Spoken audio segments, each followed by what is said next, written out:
just gotta get this going. Chicka chicka. And just like that, it is recording. Hell yeah, man. This coffee is great. Thanks. That's the, what did I tell you it was? It was the Ethiopian horror blend. Yeah, I knew it was from Ethiopia. Yeah. Wow. We're good. Working on, hopefully we're going to get the right one to sell. So you like it, and Laura Lee likes it, a friend of ours. Like, okay, so we've got two people that really, really enjoy the blend so far. So maybe this will stick. Very nice, man. If Ethiopia had a taste, it's that. For the warriors, yeah, right? Before they go into battle, they need the caffeine. Oh man, I'm telling you. Right on, man. Well, thanks for being on. Dude, the podcast. Appreciate having me, man. This is my first podcast actually, and I'm super excited. Yeah, I'm super excited, man. Yeah, that's awesome, Good man. stuff, man. Good stuff. Very cool. So, I know we just talked a little bit at Betty's little, Betty's husband's thing. Yeah, the workout deal for him, and I just thought, I was like, dude, you're a cool dude, man. Like, I like your tattoos. The tattoos look sick. You know, being a fan of, like, tattoo art and just the whole thing in general. That's awesome, man. And then find out you're a tattoo artist, and then Betty's like, oh, yeah, it's a TV show coming out. And I'm like, what? No, really? I'm still like that. I'm still like, I have a show coming out with me in it. Like, pretty crazy, man. It's kind of surreal. I think until the premiere, the actual episode 1 premiere, I think until then it's gonna be kind of surreal, like I don't believe it yet. No. Kind of thing until I see my face on the projector there. Did you guys have, I think do you have a viewing party? Yeah, I have a watch party on June 6th from 7 p.m. to 11 p.m. at 360 Midtown. It's a bar / club in pretty much downtown Houston. Anyone's invited. I'm going to be doing a raffle, $10 a ticket. The money, 100% of the money from that raffle goes toward the family of a fallen Houston firefighter. So I just feel like, the show's about recognizing first responders and what they do. So what better stage to have help a first responder family out than that, right? So yeah, can't wait to do that. No, that's awesome. Yeah. That's awesome, dude. And now the first responder thing, I imagine, and we'll kind of get into the more of the show, but you are a Marine yourself, right? I think we talked about that when we were having a conversation. Like, you're a Marine and a firefighter and a tattoo artist.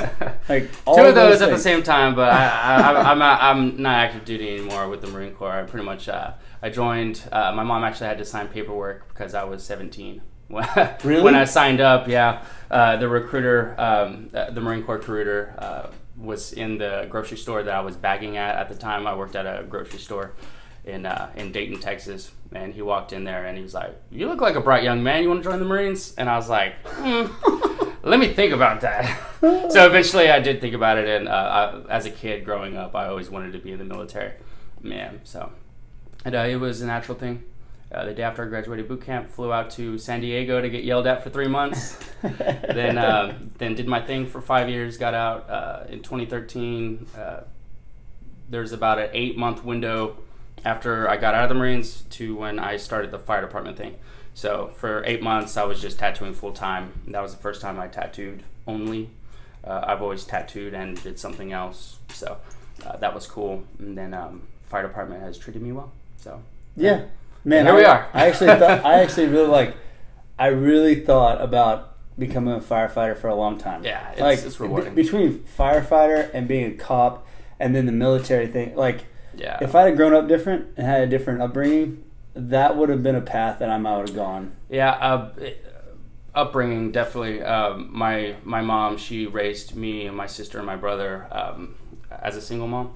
Oh, wow. But she kudos to her, man. Yeah, that's a tough job. And the whole time she met my stepdad when I was 11. That's why we moved to Houston from San Antonio. And the whole time she was raising us, she had a full-time job, full-time career that she's worked up to the top from the bottom of this career. She just got a big job promotion last year. So shout out to my mom. She's an awesome person, and I wouldn't be where I'm at without her. But when she was raising us, she made sure she had me and my brother and my sister be in Boy Scouts and Girl Scouts. That taught us a lot of moral compass growing up. And so I joined, or excuse me, we had field trips to the fire station and JROTC programs, and I always knew I wanted to do something like that, so why not do them both, you know? It just seems like a super manly job, right? Firefighting? Yeah. Yeah, you definitely... see, manly, I wouldn't say manly, I would say it definitely takes grit, because some of the female firefighters in my fire department for Houston, they would outwork any guy. Well, I guess manly was about like fulfilling in that way. Oh, true. You know what I Yeah, mean? you like, definitely, in the sense of being manly, yes, you definitely have to work. And the majority are men. Yes, the true. majority are men. True. Like, and I'm not. I didn't want to say that to like knock the lady firefighter. No, for sure. Yeah, I know what you mean. Yeah, but like, definitely, you definitely have to be gritty to do that job, man. Especially in Houston.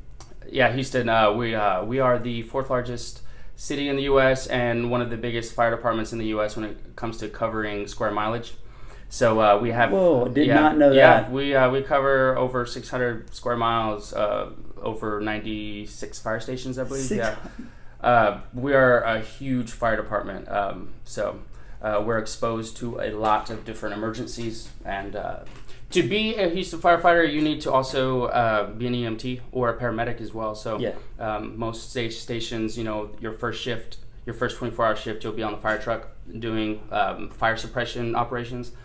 The next shift, you'll be on the ambulance or the medic unit. So you'll experience things from people calling 911 because they had a bad dream and their heart rate's up and they're worried about their blood pressure. You'll get stuff like that all the way to, terrible, fatal car accidents. So it's you have a wide variety of things you're exposed to. So Houston firefighters are one of the most experienced firefighters in the nation, in my opinion. I would think any like big inner city firefighting group is gonna be all over the place and challenging all at the same time. And most smaller fire departments really like guys coming from big cities. They do a lot of lateral moves to other fire departments. They'll keep their rank for time and grade because those departments really want them because of their experience. It makes their fire department a little better. So it's good stuff, man. Very rewarding. 90% of the job is not that serious, but that 10% is intense. It's like and I'm a bit of an adrenaline junkie, so it's kind of cool to be cooking dinner at the fire station, and then before you know it, we get a house fire call, right? So that extreme change from calm to chaotic is what I like. You're just like, I don't know if that's normal or not, but I like that. Well, it's really good that there's people like you out there that like that change, because that's the only way you can do that job is if you love it. You also, in my opinion, you have to be pretty mentally stable and strong, because the things that we see with our eyes, like it's pretty tough to deal with. So it's always good to talk to the guys at the fire station. We're all there for each other. So that's kind of why I joined the fire department after the military. That whole camaraderie thing, that family, that group of individuals that have seen and done the same thing and are experiencing the same thing, so they can kind of be there for each other. It's like your little community. Yeah. You've got like a family, people that you kind of get along with. Oh yeah. I love it, man. And can relate to at the same time. Yeah.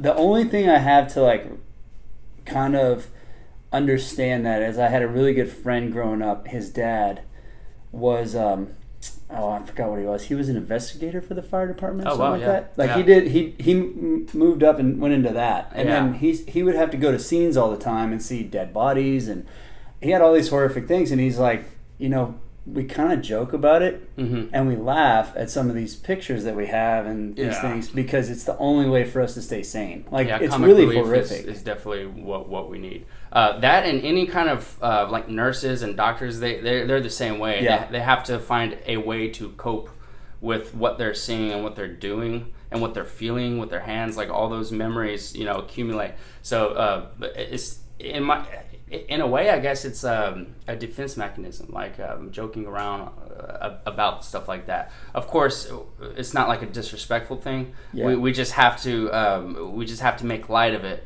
because it's not like a sprint, it's like a marathon, right? So you have to help yourself on every situation like that.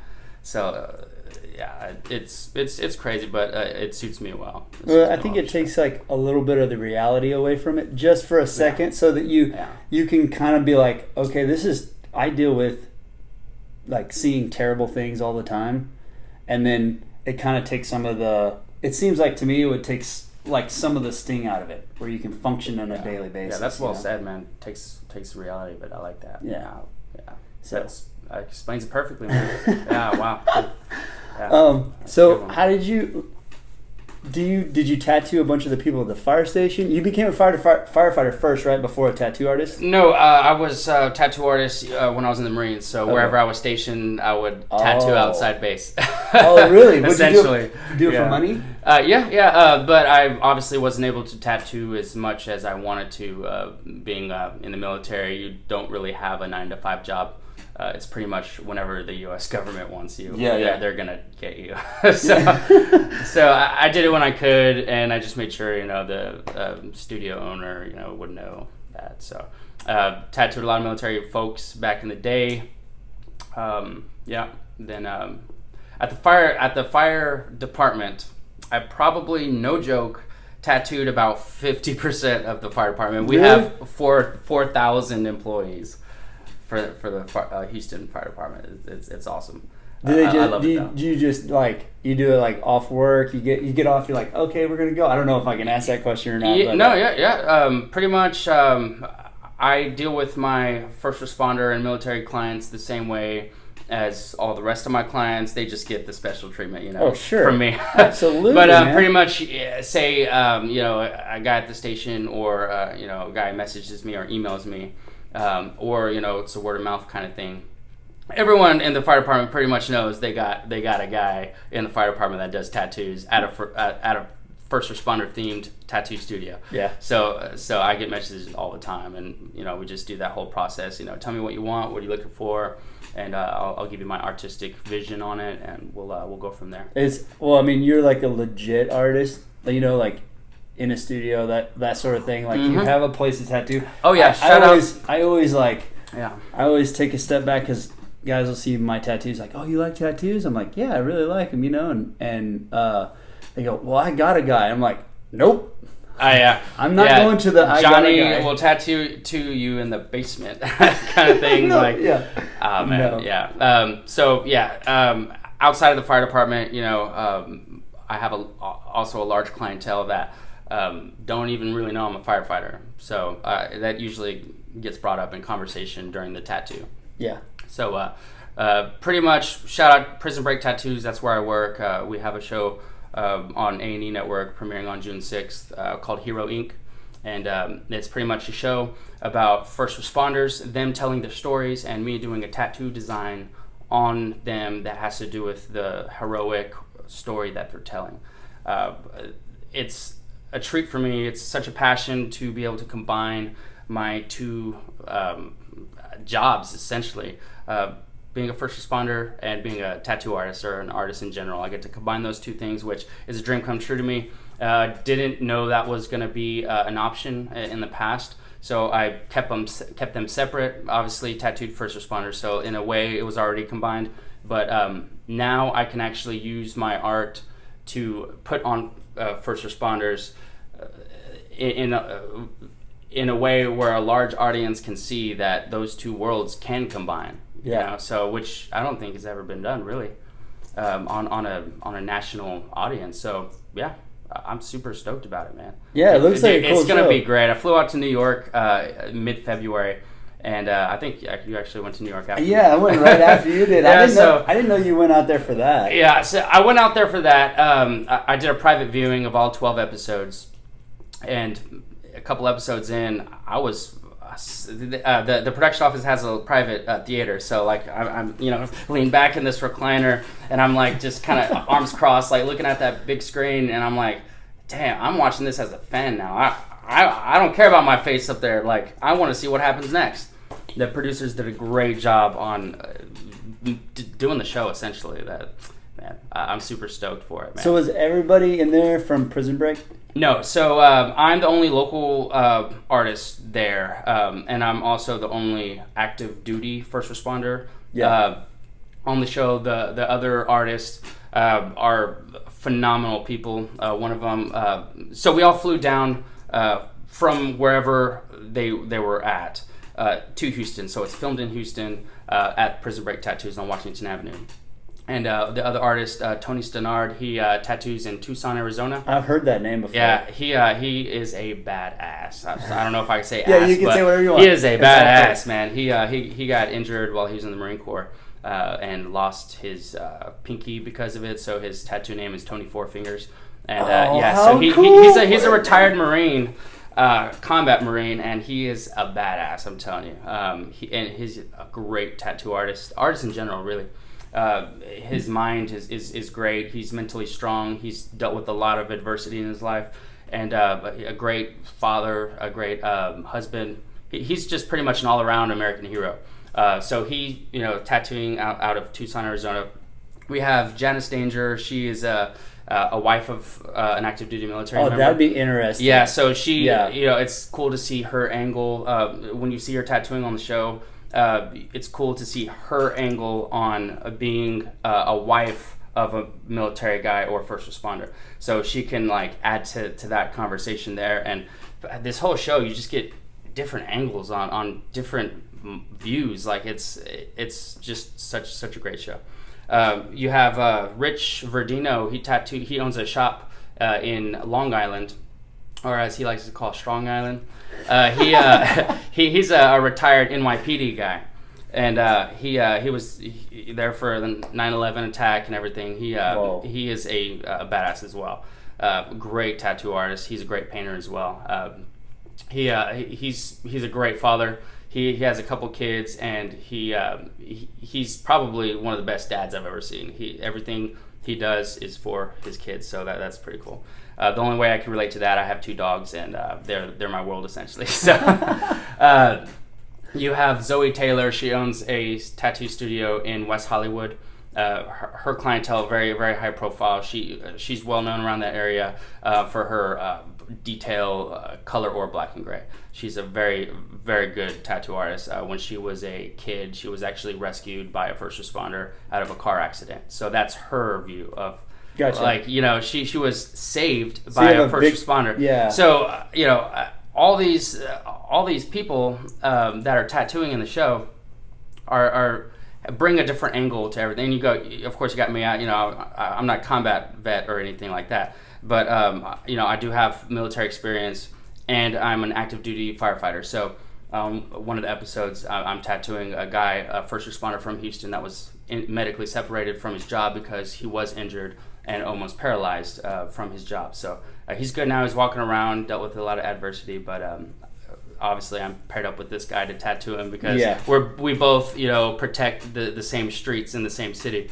So that's cool. But it's gonna be great, man. It's gonna be great. So did you find it easier to relate to them having been a first responder, or being a first responder, the conversation being able to flow? Because I know every time I've gone to get tattoos, it's more of a therapy session with my this guy's drawing on me, but we're really getting deep into some it's like a deep conversation at the same time. It's not just hey man, what's up, bro? We're talking about religion, and we're talking about everything, our beliefs and how we feel and what's going on in our life. All that good stuff happens on that table. Mm-hmm. So I was wondering if that maybe was fun for you, and also you found it rewarding to be able to talk to people specifically about that, or if it if it was maybe a little tougher to do.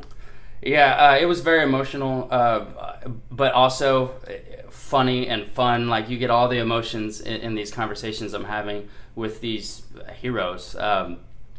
Obviously, most of the guys. So the show will pair up the artist with the first responder they think matches up well. So obviously, Rich Verdino, he'd be tattooing a lot of police officers. You got Tony Stannard will probably be tattooing someone that got injured in the line of duty because he got injured as well. So they mesh up the artist with the client / first responder. So the conversations I'm having with these mainly firefighters, but also military guys, they are bringing out certain conversations in me that I really wouldn't be able to relate to with anyone else. So that's why I say it's a little emotional. And then while I'm tattooing, we'll be sharing funny stories on saving cats or whatnot. It's awesome, man. It is sometimes hard, and tattooing, I have to really be focused on the tattoo as well. So a mixture of those two was definitely something new to me. Yeah. And obviously it took a lot to on a couple of different occasions. It took a lot to hold back tears while I was tattooing, because unsanitary to have teardrops and you on see the trauma on top of the skin. Yeah. But it was definitely an experience, man, for sure. So right on. It was great though. It was great. Well, so did these guys, did you know their stories beforehand? Did you understand, did they give you a little background so you knew what to talk about? So I definitely knew about my client's story, and most of these first responders you will see on the show. You've probably seen them on the news already. It's national heroes essentially. Yeah. So they'll the production office will send a link with their story. We'll do little video interviews on Skype or whatever. Yeah. So I kind of get an idea on who my client is before I obviously do the design, and I'll talk to them and we'll converse that way. So I do know a little bit about my client, and they know pretty much everything about me. The production office sends them a video interview of me, and so they know who I am. So we already, by the time we first meet, we'll already have good chemistry. Yeah, pretty much. You already kind of know. So then the conversation just flows. Yeah. Now, how long do are they big tattoos, little tattoos? So they're not large scale tattoos. We have a timeline during filming. Every minute is planned, right? So there's time stamps we have to make, especially for the filming crew. So we'll do a tattoo that we know. We'll do the design. We'll, I guess, create the design of tattoo by how many hours were allotted to tattoo. Yeah. So we'll obviously work around that design. So we do have a timeline. They're about, I would say, between medium and large. Not completely huge, not a leg sleeve or anything, but you're looking like not like 2.5 hours.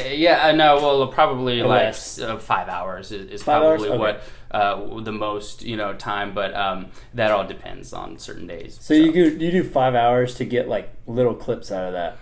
Yeah, right. Yeah, pretty much. They'll get me peeling off the stencil, and then they'll shoot back to an interview that we're having. With the camera, so today my client is so and so, and then I'll switch back to slow motion needle going in the skin. You see the skin waving, and then that's cool. back to my client. Man, Robbie, I knew he would be perfect for me because he's a so and so, blah blah blah. He's done this, he's done that, and then it would just switch back to me wiping with a paper towel really slow. I just look like a complete badass. I'm like, damn man, this show makes me look like a rock star. Yeah. But the way they put it, the way they put everything, the way they edit everything, it's just super fluent. I love it, man. Yeah, it takes away all the stuff you don't really need to see, and it just focuses on really the first responder and their story.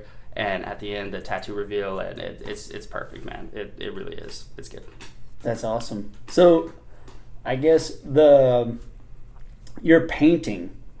I see a lot of videos on your Instagram, which if nobody's ever seen it, please go check it out. It's super cool. We were just talking about that before the podcast, your time lapses, and then you painted. I guess you painted a painting for Brian Healy. Yes. I love that guy.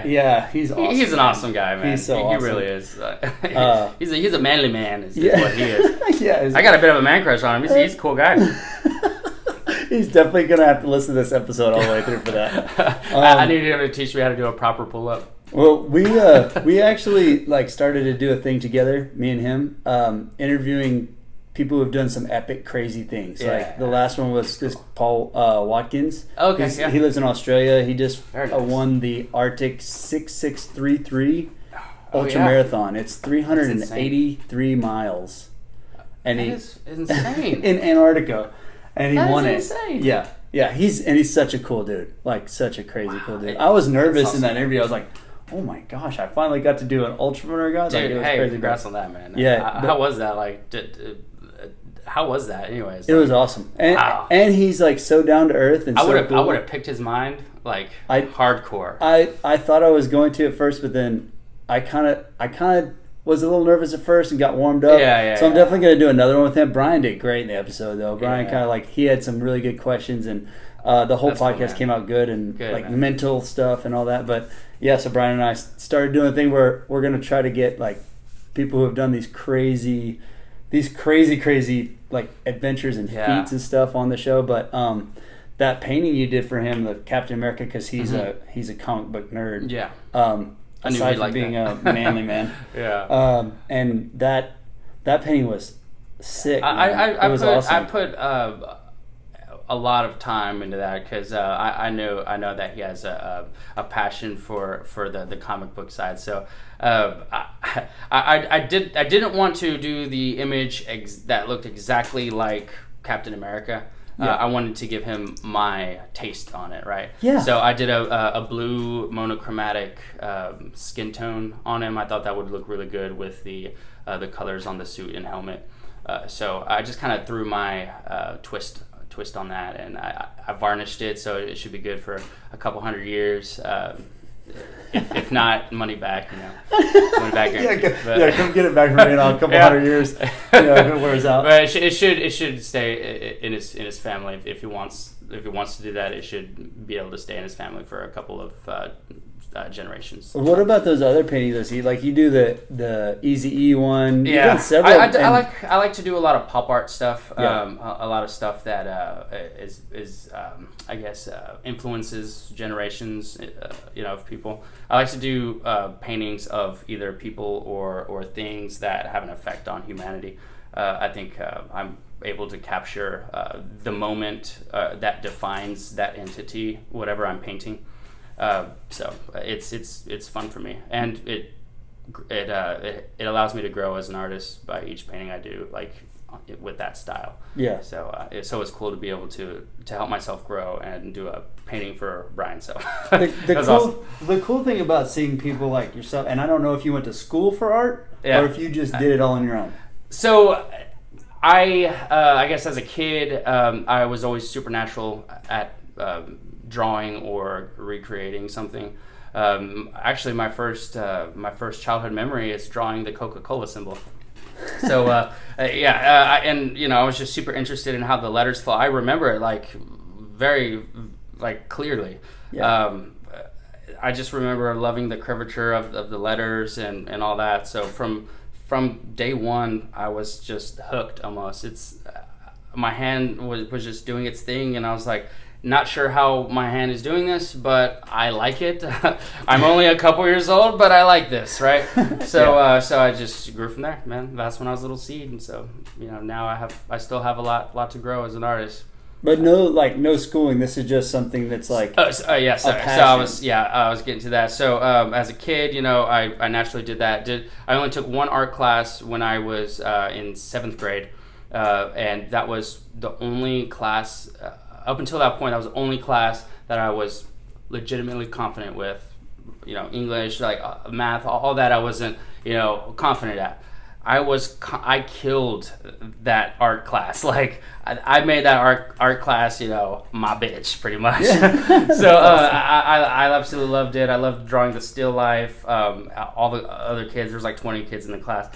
They were all just always standing around me, looking at what I was drawing. And they were in awe, and the art teacher was wow, that's pretty damn good.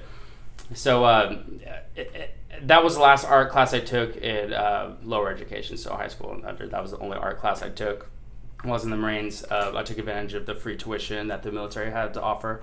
So, went to ECU for a little bit before I went overseas to work at U.S. embassies. So, I do have art classes under my belt. So, yeah. It was a treat to be able to do that. I think if you're a natural artist, you don't really need classes for it to be good at what you're natural at. But I know that these art classes and this art degree really helped me with achieving what was in my mind faster, in a straight line, versus if the art classes skip all the trial and error almost. So I would I'd be able to do what I learned in the art class. It would have just taken me a little longer, but I would have naturally found out how to do it. So art classes teaches you different techniques, different ways to achieve this style, and it teaches you a little bit about art history. So it kind of I guess, grows your passion for it. In that regard, that helped me grow as well. So, well, it's funny. Something you said resonated with me because I had. Rollerblading is pretty much the only passion I had ever, real true passion I had in life. It sounds really funny. No. I'm not ashamed to admit it. I love rollerblading. I rollerblade up and down the bayou all the time in Houston.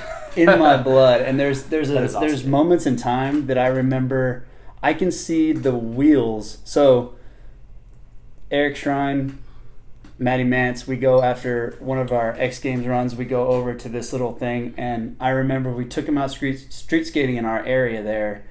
And we hit this rail, and I can see Eric Shrine's and Matty Mance's wheels, and almost can memorize wow. the logo on the wheel as it's spinning. It's in slow motion to me. It's like Spider-Man when he's, the reaction time, the time slows down. And yes. I see the wings of the fly. That's crazy. I think I figured out that it was because I loved that so much. That sport, that activity. I still go out and mess around today. Being an old man, just, and busy all the time. It's one of those things that clears my head, but I had such a passion for it.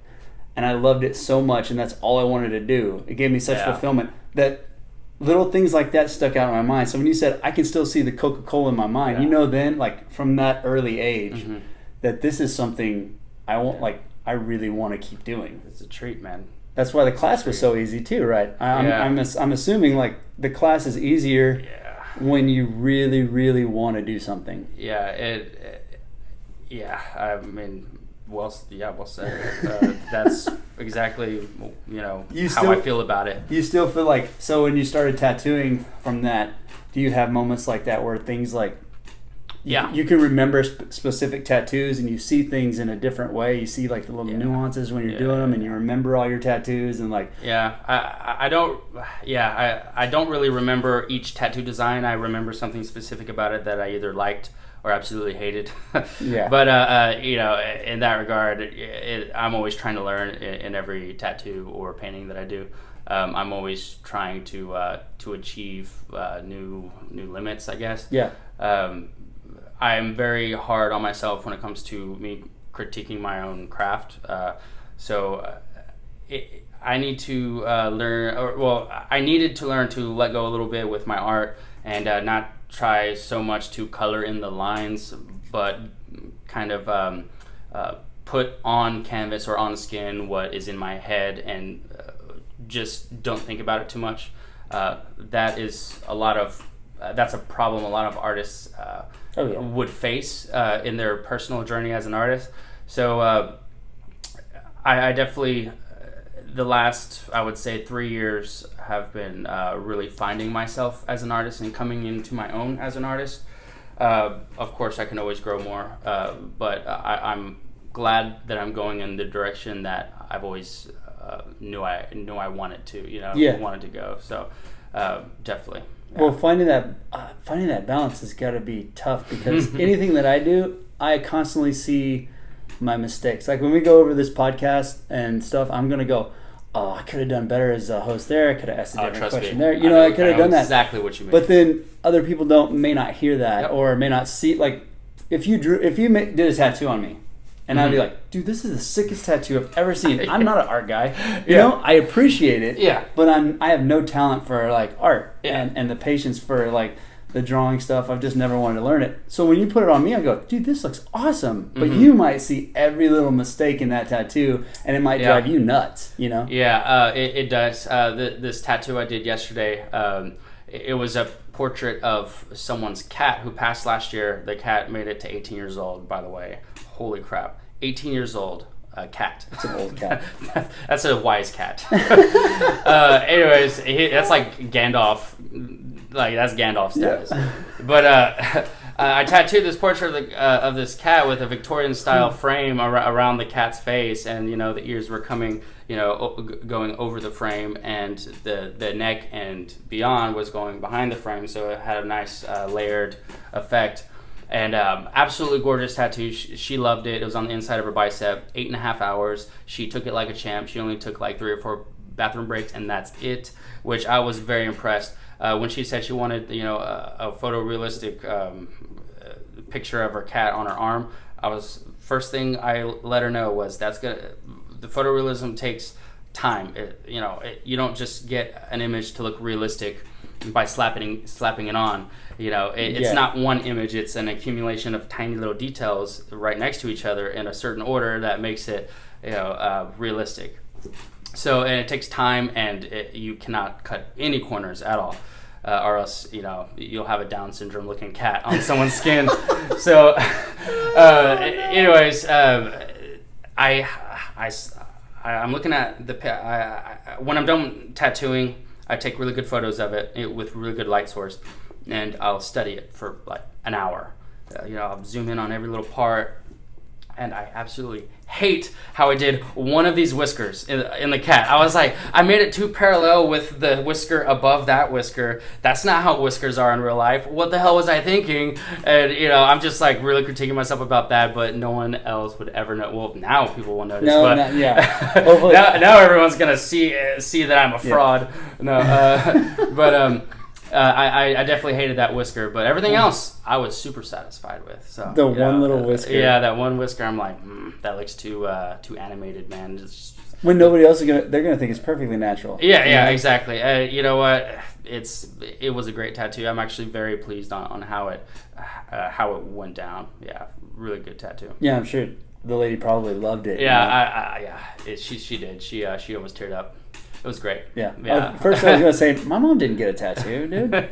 She takes in all these animals and does all this stuff, and she actually, she went down to our house down in the valley, and she's like cleaning it up to sell it or whatever, and she sends a picture of a painting of a cat that she had, just like, it was a cat, like one of their pets. But she had a painting of it, or she did the painting of it or whatever. She sent a text like, does anybody want this? And we're like, that's funny. I mean, not really. We weren't even alive when that cat was around, kind of, you know. But that's my mom. My mom would definitely get a cat tattoo. That's awesome. Which I dig. I mean, yeah. My wife loves her dog, Lulu. That's like, when she says if there's a fire in the house, she's already said the rules are, I'm getting Lulu, you get everybody else. Yeah. You know, out all the kids and everything. Like you should tell her it's that thing in the fire department. Whenever there's a house with animals, have a sign that's bolted to the front door or somewhere where you can see, so the firefighters can see that there's this amount of pets inside the house. That's actually a thing. You should tell her that. Yes, for sure. I'm going to tell everybody that. Like, I didn't even know that about fire safety. People don't think about that. Just post on the front of your house that you have, you know, so and so animals, and like their names are. So where would you put it? Like if you're probably put it in front of the house. I would put it not on the door, but I would put it probably, you know, if you have like a doorbell or something, I would probably put it like right there, or just next to anywhere in the front that you would see easily. You know, I'm like really have it a color that sticks out from the color of the house. So if you have like a white house, I wouldn't have a white sign. I'd have like a yellow sign or something like that. Yeah, you could just, you know, go to a custom sign shop and they can do it for really inexpensive. So I'm like really fascinated with this now that as a firefighter, you're running into a house that's on fire and you look at a sign going in like, oh, they have 4 dogs. Okay. Yeah, and shoot. One of my first fires, and you'll hear about this on the show while I was tattooing a firefighter.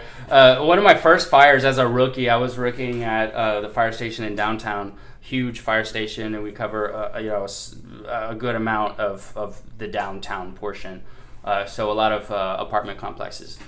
And first fire, yes, it was first fire.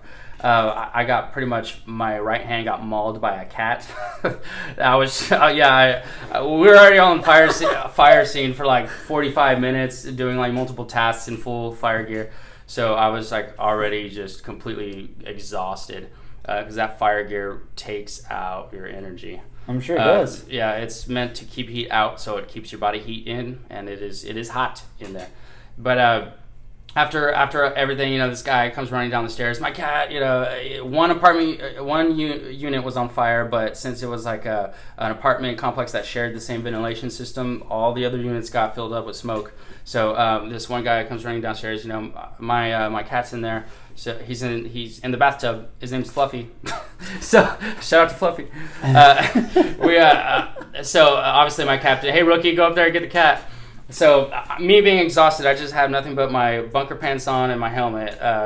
Obviously my mask for ventilation, and I had my gloves in my cargo pocket. Didn't think that cats have sharp nails and they're sharp claws. They can be crazy. Oh, dude, I'm telling you, yeah, this one was crazy. Anyways, I put my light on my fire helmet, and I go into the bathroom. I look inside the bathtub. No. Look up above the toilet, where all the towels go, and the cat's just looking down at me, and my flashlight shined at his eyes perfectly, where he's just like big, round, glowing circles, just like wide-eyed, looking at me like, if you touch me, I will kill you, kind of thing. Yeah. So like, there's smoke in here, and now the light's in my face. Yeah. I don't know what's going on. So I am the biggest animal lover, and I will do anything to save an animal, pretty much. So grab the cat on the back. Cat skin's loose, right? So I'm trudging out. I'm still exhausted. My arms swinging around with the cat behind me, just hitting the hallway. And I go around a corner, hit the door. And anyways, I'm 5 feet from the entrance of the apartment, and the cat somehow turns around and puts every single sharp object inside my hand, like all 4 paws and all teeth. And if I let go, the cat would run back inside and eventually die of smoke inhalation. So we're on the second story, by the way.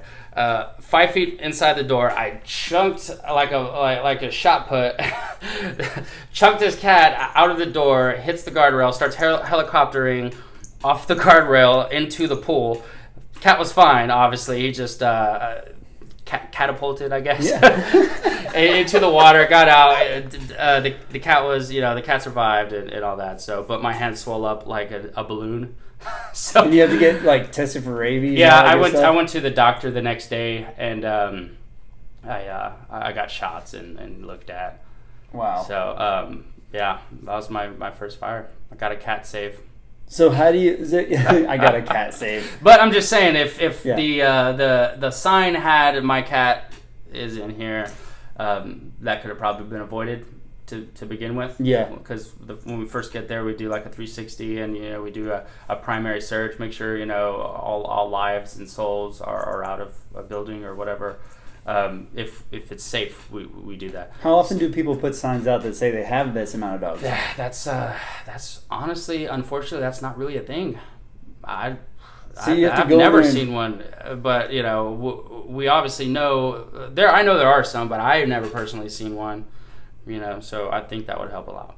So when you go in, how many these animal rescues, you run into dogs that are temperamental? Are they scared because of the smoke? Are you guys trained to know how to deal with an animal that's running around psychotic inside of a burning building? Not really, man.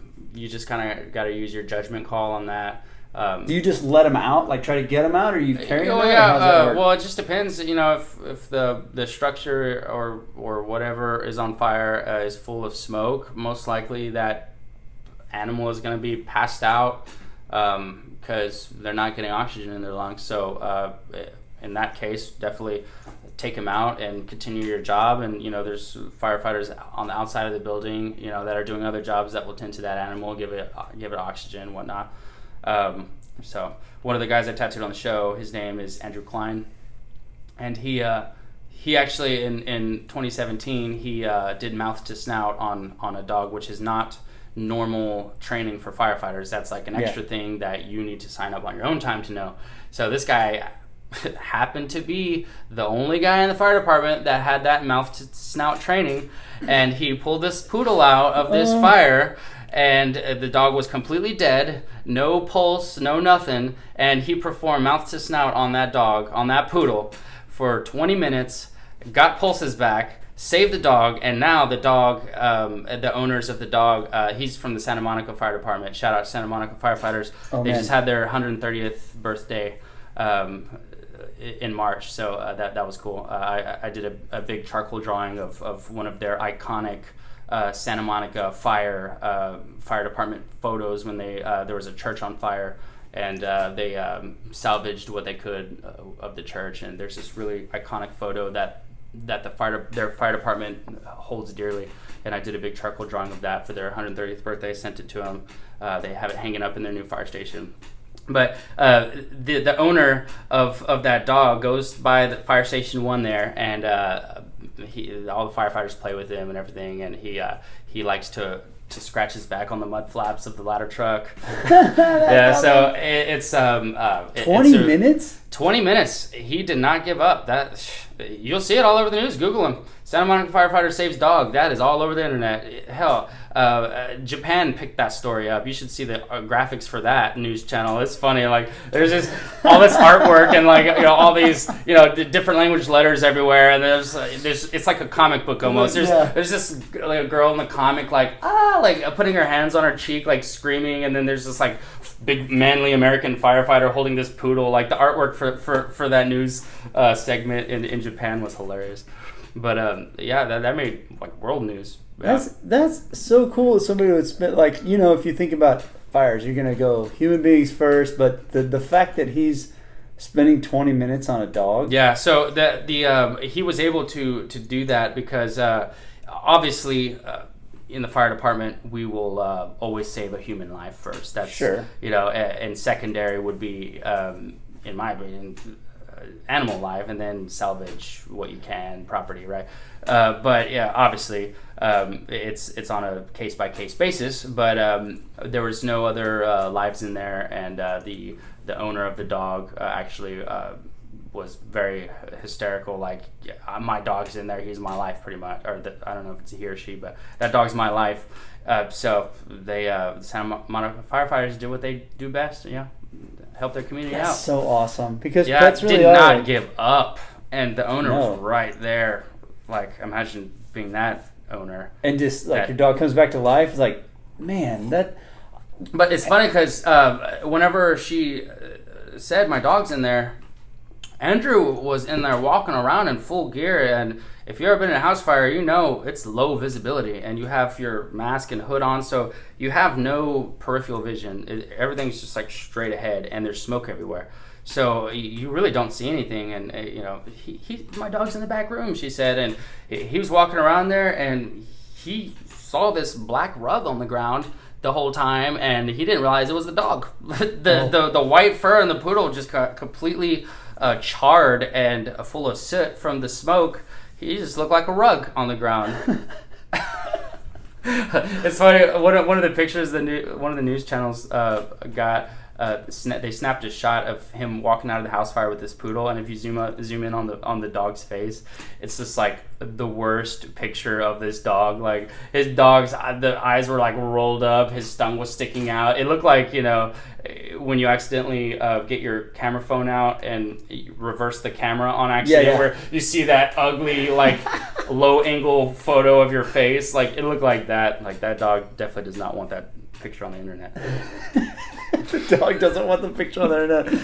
I mean, man, but dogs mean so much, like animals mean so much, and in my mind, I'm sitting here going like, I could probably have a whole podcast with you talking about, do you save like snakes, like all the weird, because if you know people, like, you've been to a bunch of houses. Yeah. I've had I don't know if you want to say pleasure. Yeah. Or the opportunity, whatever it is, to go knock on a lot of doors with my job. Like, a lot of doors. 700 miles worth of property. I'm knocking on doors and asking people to go on there. So I get to see, hear, talk to a lot of people with a lot of interesting things. Yeah. And there's a lot of things I don't know that always should be pets that are pets. And so when you have that sort of situation, I mean, how are you going to handle that? Like, there's big snakes, there's ferrets, there's guinea pigs, hamsters. Well, usually those animals will be inside of a cage, right? Yeah. So in some way, it's hard to. I would think that'd be hard to grab like an aquarium, though. It would be. We have PPE on. I'm pretty sure if it's like a black mamba, you wouldn't want to grab that. But I'd be cool with grabbing a 10-foot python. I'd be fine with that. I mean, it's gonna be heavy, but it's gonna be heavy. Yeah. If we're on scene and everyone else doesn't want to touch a snake or a bearded dragon or something like that, of course birds would be tricky. You'd have like a weird that would be a weird funny conversation because you guys have radios. Yeah. So you have radios, and then you get to talk to. I ain't touching that snake. Yeah. No. Yeah. Robbie, come up and get the snake, man. Engine 27B to engine 27 Charlie. Hell nah.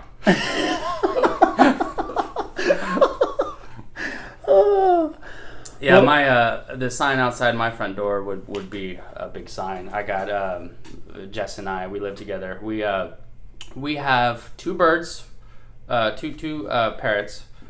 We have a bearded dragon, we have a goldfish, and we have 2 dogs. So we got a zoo in there. So you have like a sign-in book at your front door. Pretty much. You have to flip the page 2 for the rest of the animals. Yeah, exactly. It's like a clipboard with check marks. In case of a fire, check to make sure all of these things are out. That's pretty awesome. much. That's cool. Yeah. Well, I guess do you have any other tips for people that they may not know as far as like fire safety when you're going in? Like, what makes your job easier in a fire that we can do in our everyday life? So if you have, I guess it doesn't really matter how big your house is or apartment complex. Have drills occasionally, maybe biannually. The drill can only be 2 minutes long, but I guess if you have kids, in the middle of the night, not on a school night, preferably summer, 2 o'clock in the morning, 3 o'clock in the morning, just turn on the lights and say the fire drill.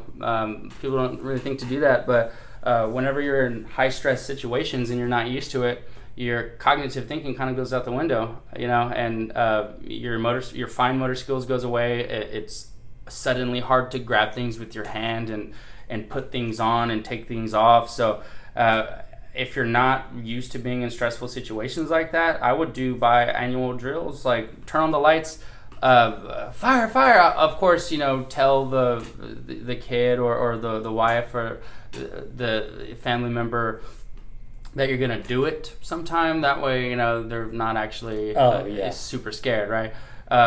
Say I'm going to do a drill this week sometime, or in the middle of the night.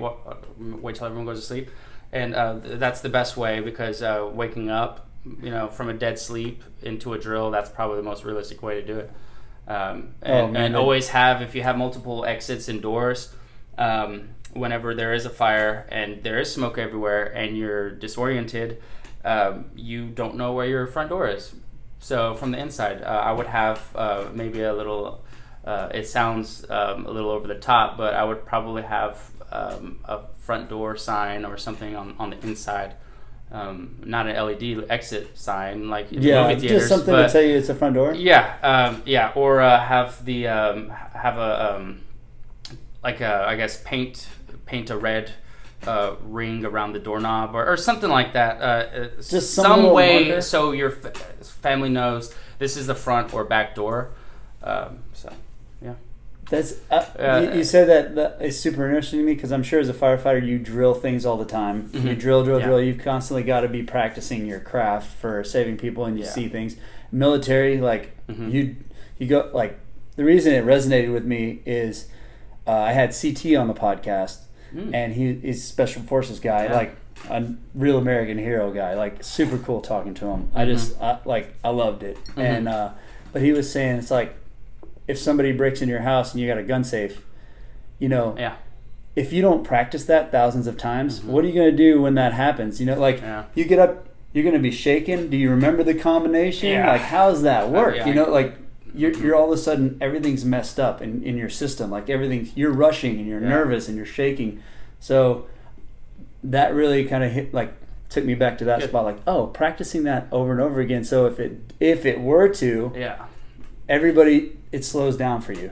You know, like it gets to where it's easier. They know what to do. They've practiced it before. Let's go through this and let's get out. Like that's really good advice. I mean, I mean, having a plan really is always good for anything in life, especially being prepared and taking preventative training, or you know, just having a preventative mindset versus acting after something happens. It's always good to have a plan, I guess. Yeah.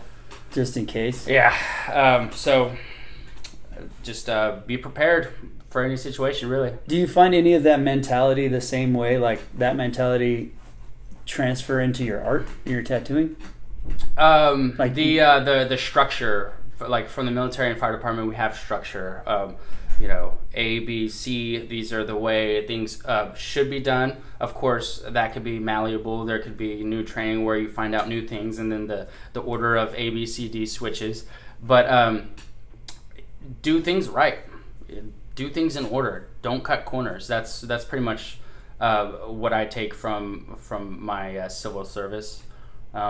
Do things right. Yeah, don't cut corners, man. Do it right. Take your time on something, because once you're done with that, you can't go back and do it again in an original way. So you can fix something, but you know, do it right. It saves time. You feel better about yourself. Just do everything in life the way you feel is the right thing to do, because everyone knows, like, if you're doing something, you know if you should be doing it another way or not. Like, you know, and if you don't know, that's something you'll learn, right? Yeah. So you don't want to know something and have this amount of knowledge and cut back and go backwards with your skill or your job or life, right? You don't want to go backwards. You don't want to know something and not do it, because then that turns into a habit. Then that just turns into how you do things. And instead of progressing, you're, you know, going backwards. So yeah, that's pretty much how that's what I grabbed, you know, from actually, I started learning that when I was in the Boy Scouts. Pretty much my whole life has had some kind of structure in it. But doing it, the process all the way through, like, it's tempting to cut corners. Yeah. It's tempting when you look at it and you go, I just want to, like, I can skip this step. I can skip it. I don't need to do that. Yeah.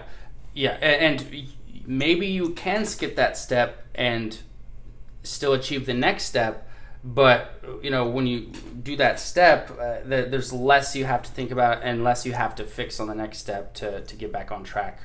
So, like, it'll take you longer if you take that step. It'll take you longer to get over here, but you can also go past here. Yeah, exactly. You know, you can also go further down the line, and you can also, in your situation, being a firefighter, even tattoo artists, when somebody's apprenticing or whatever. I don't even know if I said that right. You did. Damn. But that was great. You know, like, apprenticing. All right, I like it. So, like, you can actually transfer that knowledge and know how to explain what that person's doing and how to, you know, the process through it, where they understand fully what's going on. Same thing with firefighting, everything else. Like, you can transfer your knowledge to the next person so they can be actually better than you. Yeah, no, and that's should be always the goal, and especially like when you teach, you're kind of learning more as well. You're fine tuning your knowledge when you teach, right? So you know, that's, I mean, my mom, she always told us kids growing up, like, I want all of you to do better than I did, and it should always be like that. Yeah. And eventually, like, when I have kids, you know, I'll tell them, like, I want you know, it should keep going up, you know. Yeah, you want them to be better. Yeah, exactly. And there's a couple things that really resonated with me that my drill instructor told me in boot camp. Was two things: an acronym called KISS. Keep it simple, stupid, right? So don't overthink things. And that goes good in stressful situations. In emergency situations, keep it simple, stupid. And another thing, another quote he liked to say was, "Slow is smooth, and smooth is fast." So whenever this goes back to like the cutting corners thing, and go, A, B, C, D, following order like that. If you skip a step, then you're kind of rushing things. And if you take your time and do things right, in the end, that's consistent, and that's faster. You don't have to go back and fix things, right? So, those two things really resonated with me, and I kind of kept those to add on to how I used my military and my civil service for my art. So, man, that's awesome, man. Good stuff. Well, I guess tell everybody where they can find all your stuff. Give a shout out to the show again before we end the podcast. All that, like, put all your plugs out there. Okay, cool, man. Cool. So if you want, you can follow me on Instagram. My Instagram, all lowercase, Robbie, ROBBIE _ Carson, CARSON. All my information will be on my bio there.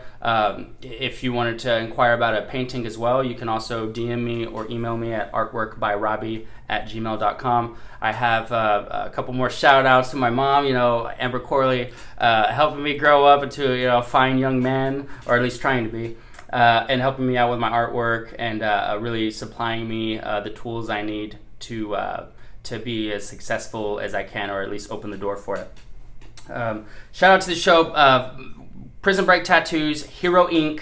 on A&E Network, June 6th at 9 p.m. Central Time. We're showing 2 episodes back to back, so it'll be 9 to 9:30, then 9:30 to 10. I'll be tattooing. Shout out to Sean Larkin, the commentator on Life PD. Oh, sweet. Yeah, so I'm tattooing Sean Sticks Larkin on episode 1. He's a cool guy. He's a police officer. I'm a firefighter, so we had some funny back and forth love-hate things going on. He would constantly be telling me why I'm not baking cookies at the fire station. It's all good though. I hit a fire. I hit a fire hydrant in his tattoo. No, I'm joking, Sean. I didn't hide that. But it's a great tattoo. He did a good job. Tattooed a pretty nice piece on his chest. Tune in episode 1 to see it. Sweet. Yeah, it's a good tattoo. Anyways, let's see what else. Am I missing anything? What else? I don't know.